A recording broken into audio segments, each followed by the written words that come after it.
Hey, happy Friday to you. Welcome back to the Friday Funnies. Well, this week, we've had more protests about almost anything. If there's something you don't like, organize a protest. Get your friends and neighbors to make signs and march around promoting your cause.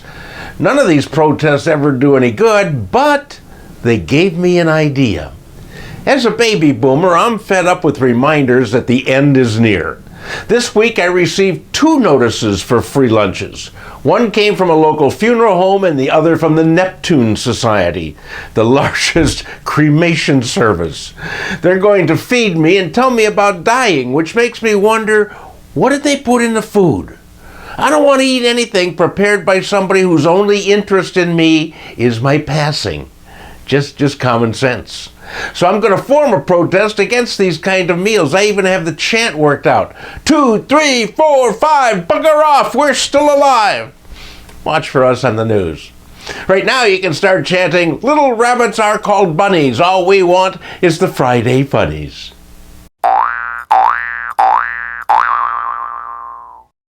A restaurant in Philadelphia called Donkey's Place, known for their cheesesteak sandwiches. But this week, they were the victims of a heinous robbery. The restaurant's prized possession was stolen. It was an antique walrus penis that was on display behind the bar and sparked numerous conversations. But somebody pilfered the penis and the restaurant just wants it back. Now, I don't know why anybody would take an old walrus, Willy, because where you're going to fence it? There's not a big second market for antique genitalia, so the thief probably took it for fun.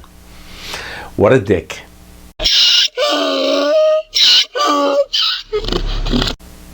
A Chicago man named Carlos admits to being addicted to eating live bugs.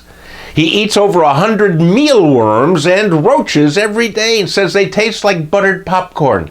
And he likes the way they move around in his mouth and tickle his tongue. You probably just threw up in your mouth a little bit, and I don't blame you. Mealworms are what I feed to the birds, and roaches are what I step on. But Carlos has been eating them regularly since he was 4 years old. Now, I don't know what he does for a living, but I think that he should open his own extermination service with the motto, we don't kill the bugs, we eat them. Until that day comes, however, Carlos will remain our dumbass of the week. Please hang up and try again. A couple in Amsterdam wanted to get married and hired an officiant to handle the ceremony. The officiant used ChatGPT to create the ceremony. He wound up with a speech that asked the couple if they will, and I quote, continue supporting each other, teasing each other, and embracing each other, even when life gets difficult.